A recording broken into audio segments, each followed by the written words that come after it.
Hello, thanks for joining us again on the channel. I've always been curious about this one, and now that a friend picked one up, we can finally talk about it. His experience start to finish. Quick note before we begin, there's a discount link in the description in the top comment if you want to check it out. Now let's not waste any more time and jump right into the details.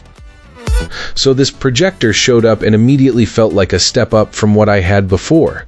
The biggest win is that this projector comes with Google TV on board, so you're not tied to a separate streaming box. It doesn't matter if you're coming from a Fire Stick or a Roku Life, the built-in Google TV gives it a modern TV vibe, and you boot straight into a home page with your apps rather than staring at an input menu. It feels faster and more seamless, which is exactly what I wanted.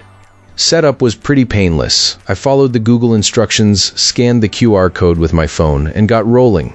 I did hit a weird loop about Google credentials during setup, basically a prompt for multiple accounts, and instead of hammering through, I just exited, went to the home screen, and finished setup from there.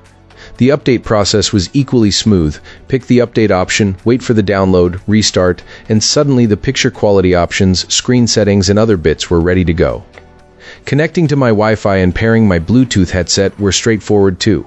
In a light-controlled room, the 800 ANSI lumen brightness looks amazing. I've got two small 5-watt LED sconces in my basement and a few overhead lights, and the image holds up nicely without blinding you.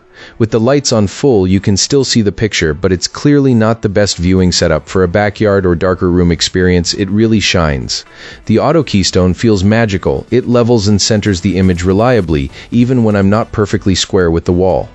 There are plenty of image quality options, and I'll admit I had to dig up a Google TV settings guide to understand what a few of them do. NexiGo's support site has a solid video that walks through recommended settings for devices like Xbox or Fire Stick, which I found surprisingly helpful. The remote is solid stuff, good build quality, tactile buttons, and the backlight is handy in a dark room. The mic button for Google works well enough for quick voice commands, and the two included AAA batteries mean you're ready to go out of the box. The Google TV interface is responsive, and there's almost no lag with inputs from the remote. If I had to nitpick, there are a couple of things I'd tweak. The zoom tops out at 100%, so if you're using an existing screen and ceiling mount, you lose a little edge that you can't quite fill. The zoom and screen position adjustments don't play nicely together, so dialing in magnification and centering can feel a bit like a back and forth dance. The unit is larger than I expected.